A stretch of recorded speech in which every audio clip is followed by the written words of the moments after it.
For some reason, I cannot do deck profiles, deck lists properly. Okay, let's do this again. This is my second attempt. What's up, guys? This is Michael Ree, and today I'm doing a deck profile for my vampires / zombie deck. It works pretty well, and I think you guys will like it. It does not run Dark Armed Dragon or any of that other crap. I am just purely doing a sort of vampire-ish deck. But anyways, let's get right into it. I'm running double Vampire Grace, triple Vampire Lord, triple Shadow Vampire, double Endless Decay, double Skull Conductor, one Zombie Master, double Dark Grepher, one Mezuki, triple Vampire Sorcerer, triple Pyramid Turtle, double Goblin Zombie, one Allure of Darkness, two Book of Moon, one Heavy Storm, one Dark Hole, one Recurring Nightmare, two Pot of Duality, two MSTs, two Vampire Empire, two Vampire Shift, and two Breakthrough Skill. All in all makes 40 cards in the main deck. And for my extra deck, I have two Gaia Dragon, the Thunder Charger, one Inzektor Exa-Beetle, one Adrius, one Volcasaurus, two Vampire Braum, the Edel Ritter, one Shark Fortress, one Pearl, one Utopia, one Master Key Beetle, one Photon Papilioperative, one Black Ship of Corn, one Maestroke, and one Gaga Gunman. Or Cowboy, sorry. Damn it, OCG. Okay, so basically how this deck works, it's centered around, of course, bringing out Shadow Vampire and a Vampire Lord to exceed summon into a Vampire Braum if you need to. If not, you can always just whack him with Vampire Lord to pick up that discard effect. And Vampire Lord is so good. Oh, sorry about that. So good. Basically, if you don't know what the XYZ monster is, it's Vampire Braum requires two level 5 zombie type monsters, and you can detach one XYZ material from this monster, then target one monster in your opponent's graveyard, special summon that target to your side of the field, and you can only use this effect once per turn. And if you do use his effect that requires the detach of one XYZ material, that monster that you special summon can only attack this turn. So you gotta choose a super strong monster if you need it. And then if this card of the field is destroyed by by battle or card effect, the next turn it'll come back again and special summon in defense. Basically, it'll just keep coming back unless you banish it. So it's XYZ with 2500 attack, and it just keeps coming back. It just keeps reviving itself. Damn. And if you ever do need to ride something over Vampire Braum, you can always just get right into Gaia Dragon. Just overlay that thing, and then boom, attack for piercing damage, because it's better than having a 2500 Braum. But then again, it'll just keep coming back, so it is kind of a shield. Well, it's your choice. But if you need to push for game, Gaia Dragon's is the way to go. I run two Vampire Grace because I run two Skull Conductors. So what Skull Conductor is, what it does is you can send this card from your hand to your graveyard to special summon up to two zombie type monsters from your hand whose combined attack is exactly 2,000. You can summon up to 2, so you can do 1 or 2.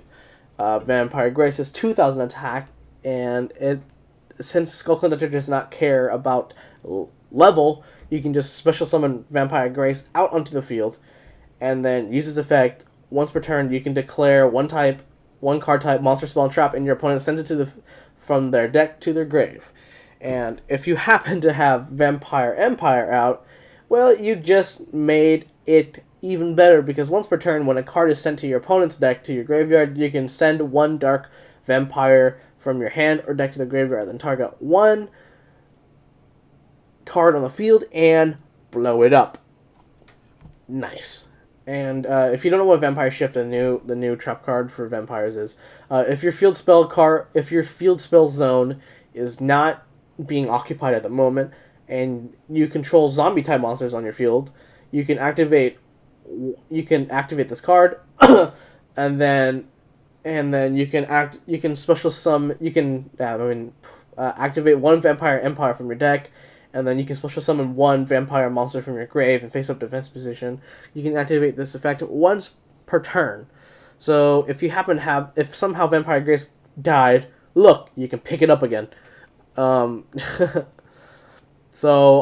Basically, the reason I run double Dark Grepher is because I need to, if I need to, whack something out of my hand, like maybe a Grace or a Vampire Lord or Shadow Vampire, or a Endless Decay, to special summon it, and then normal summon a level 4, and then so I can exceed into a rank 4 if I need to.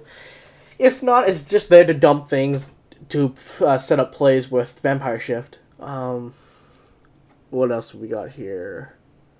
Pyramid Turtle, the staple in any zombie deck. I'm only running 2 Goblin Zombie because it can only target things with 1200 or less defense, and all I have is basically every card except for Dark Grepher, and Shadow, and Vampire Sorcerer, and Pyramid Turtle himself. But you can basically pick up Endless Decay, Shadow, Grace, Zombie Master, another Goblin if you felt like it, or Mezuki. But that's basically, you can combo into many things. I really like Skull Conductor in the deck. I don't run him at 3 because he tends to clock the deck at 3, just because if you draw into him and you don't have anything else to play besides another Skull Conductor, it's just gonna die at the end of the battle phase, so you really can't do much with it. The only reason you have this in this deck is to pull out the Vampire Graces or any other card that you need. The only reason I have Skull Conductor in here is because I want to either get Vampire Grace out into the field or Vampire Lord out of the field. You never want to special summon Shadow Vampire, because if you do, it's kind of a weak beater. It's only 2,000. And you want its normal you want to get its normal summon effect.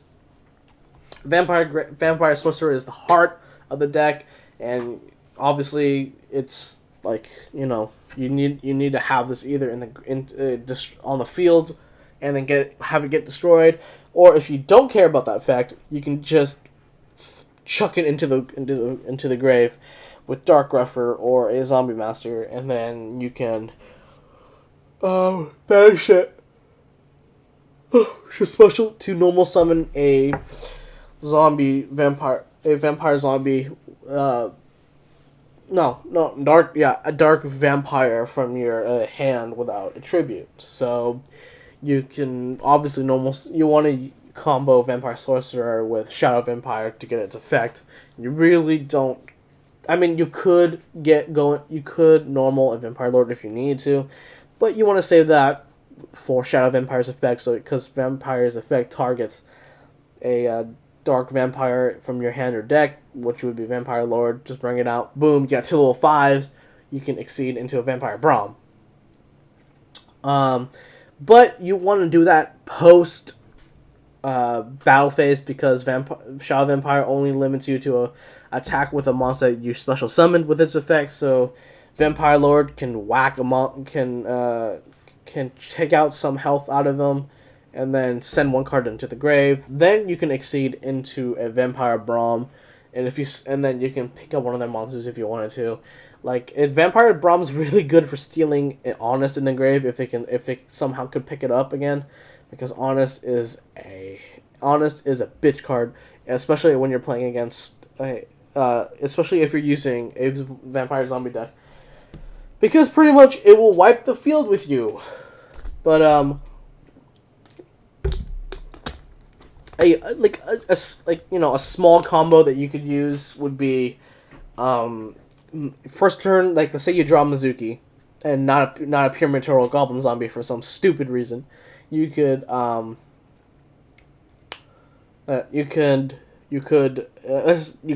normal summon Mezuki, or you can set it, have it die, and then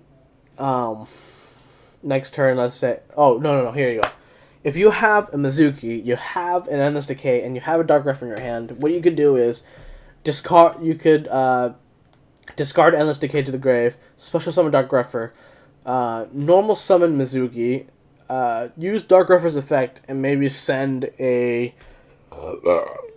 Vampire Sorcerer out into the grave, and then you can exceed into, let's say, what would you exceed into?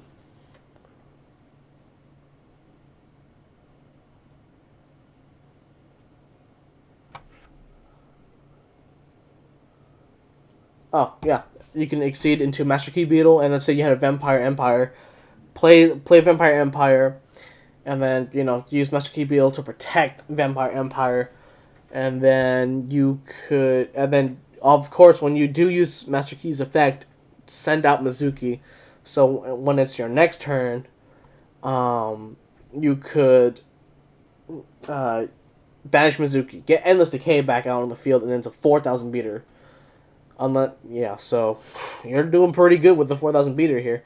Basically, the biggest boss monster you'll have would be Endless Decay, possibly, if you do it early in the game, because it does take half of their life points. So if you bring it down, if you bring their life points down to like 1,500, it's only gonna be 750 attack.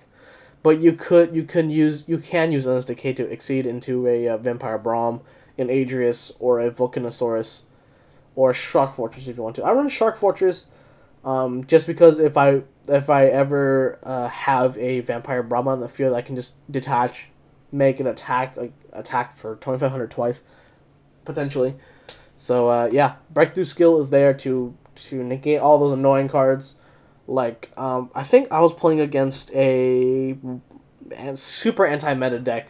Like, that was running Evil Swarm, Thunderbird, and Wind-Up Rabbit and stuff. It was horrible.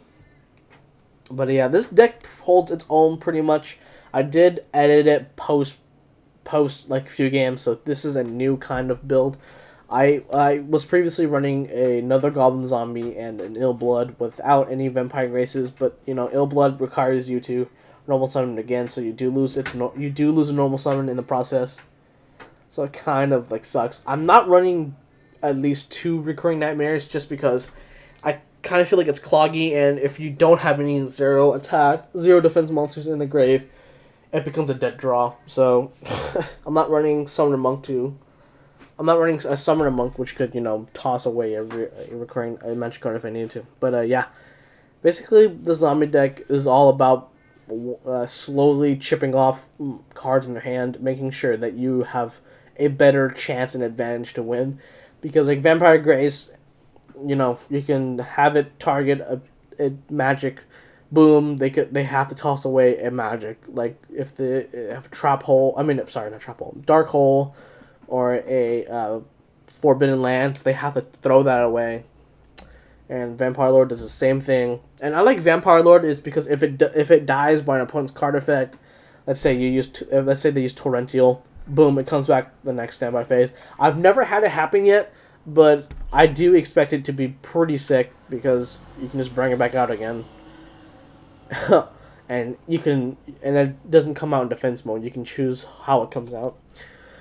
So that's pretty good, but yeah, Dark Grepher is used to combo effects out with Mezuki. And Skull Conductor is used to get a Grace or Vampire Lord if you need it. Zombie Master is here, of course, it's just for funsies. Triple Pyramid Turtle, of course, and double Goblin Zombie if I can't get a turtle out. But yeah, Book of Life, great card. And Double Duality, I hardly special summon anyways. The only thing I special summon would be either a Dark Grepher or a Vampire Grace or Lord, or a Shadow Vampire's effect. I think I played one game where I had a Shadow Vampire out on the field, but I used Pot of Duality earlier to retrieve it. I think it's on my channel, actually, yeah. And I forgot, and I couldn't get the effect, and I was pissed, but that guy still gave up because I cornered him. So, yeah. Hope you guys enjoy this Vampire Zombie deck profile, deck list. I think, like, for me right now, it's working pretty good. I don't know how competitive it is, but if you get, like I said in the beginning of the video, if you guys have any what do you call it, comments or any, you know, like upgrades you could do to this deck to make it a lot better. You know, just put in the comments below. This has been Michael Ree, and I'll see you guys later.